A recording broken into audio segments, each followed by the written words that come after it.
అందులో లేదు.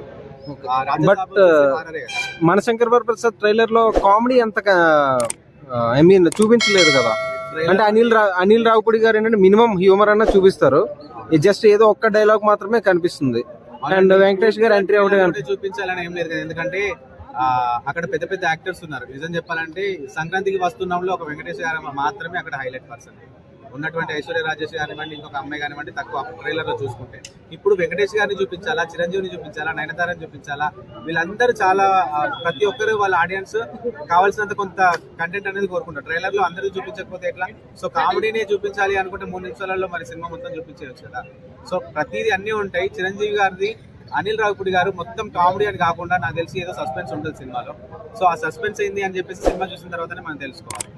So final గా మీకు ఓవరాల్ గా ట్రైలర్ అంటే మొత్తం అన్ని ఓకేనంటారా? అన్ని ఓకే అండి, ఎందుకంటే దేని చూడదు దానిది. నేను అదే చెప్పాను, మీరు వినిపించుకొని అంటున్నారు. నారి నారి నడుమరాజు వచ్చేసి శర్వానంద్ గారు ఒక లవర్స్ తో తీస్తున్నటువంటి కామెంట్ చూసుకుంటే దాంట్లో మజ్ను సినిమా రీమేక్ అంటున్నారు. నారి నారి నడుమరారి సేమ్ మజ్ను నాని గారిది ఏ విధంగా ఉండదో అదే అని అంటున్నారు. కానీ అందులో ఏముందో తెలియదు కదా. మన ట్రైలర్ లోనే మొత్తం సినిమా ఎట్లా ఉంటది, సినిమా స్టోరీ ఏంది అని చెప్పలేము. సో దానికి సంబంధించింది అది ఉంటది. రాజాసాబ్ వచ్చేసి హారర్ కమ్ థ్రిల్లర్ ఏం చూపించాడంటే మారుతి గారు, ఆయన ఎక్స్పెక్ట్ చేసామో ఈ రోజుల్లో ఒక చిన్న సినిమా తీసి ఎక్కడో బయట తిరిగేటువంటి ఉన్న వాళ్ళని, చిన్న వాళ్ళని ఒక సినిమా తీసి ఇప్పుడు ప్రభాస్ గారితో సినిమా తీస్తున్నారు అంటే అది గూస్ బంప్స్ వస్తున్నాయి ట్రైలర్ చూసిన తర్వాత, విజువల్ ఎఫెక్ట్ చూసి.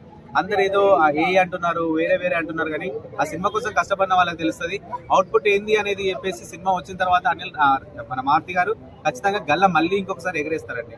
రాజాసాబు సినిమాలో మనం డార్లింగ్ తర్వాత ప్రభాస్ గారిని అంత జోవియల్ గా ఏ సినిమాలో చూడలేదు, అంత ఫన్నీ వేలో డార్లింగ్ లో ఉన్న అంతగా ఇంకా ఏ సినిమాలో కనిపించలేదు.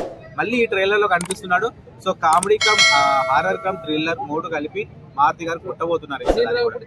భగవత్ కేసరి రీమేక్ గా జననాయకుడు పోటీకి మళ్ళీ ఈయన సినిమాకే పోటీకి వస్తుంది. అవును, విజయ్ తలపతి అది రీమేక్ అని కన్ఫర్మ్ అయినప్పుడు మనం అనుకుంటున్నామా? అంటే ట్రైలర్ లో అదే ఉంది, ట్రైలర్ లో సేమ్ కాన్సెప్ట్. రీమేక్ అనేది వాళ్ళైతే పబ్లిష్ చేయకుండా మనం రీమేక్ అని చెప్పలేము. నేను చూసిన ట్రైలర్ నిజానికి చాలా బాగుంది. ఆయన ఒక పోలీస్ గెటప్ లోనే ఎక్కువ కనిపించడం జరిగింది. మరి మన భగవత్ కేసరిలో బాలకృష్ణ గారు ఏ పోలీస్ గెటప్ లో వెరైటీగా ఉండొచ్చు. ఇప్పుడు ఒక మాట అండి, లవ్ స్టోరీ అంటే ఏముంది, ప్రతిదీ లవ్ స్టోరీలో లవ్వే కనిపిస్తుంది.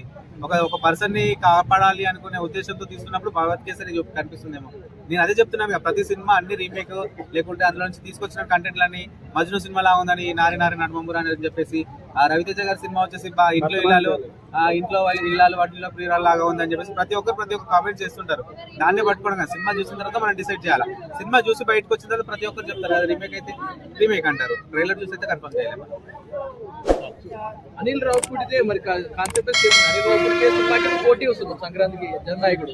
అవునండి, మన తెలుగు ప్రజలు ఏంటి అంటే ఏ సినిమా అయినా సరే, ఏ ఇండస్ట్రీ అయినా సరే ఆదరిస్తారు అని చెప్పేసి నమ్మకం తమిళ్లో కూడా ఉంది. అది తమిళ సినిమా తెలుగు సినిమా అనేది లేదు.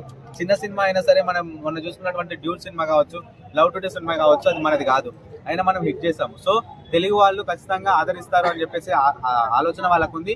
మనతో పాటు పోటీ పడుతున్నారు. కానీ ఒకటి ఏంటంటే ఫిల్మ్ ఇండస్ట్రీ వాళ్ళు ఒక రెస్ట్రిక్షన్ పెట్టుంటే బాగుండేది.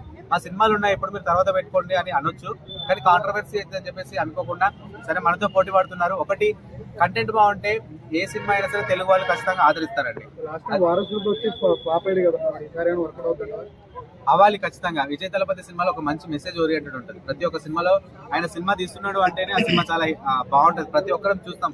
తను కూడా మన తెలుగు వాడే అనే ఫీలింగ్ ఉంటుంది మన లోపల.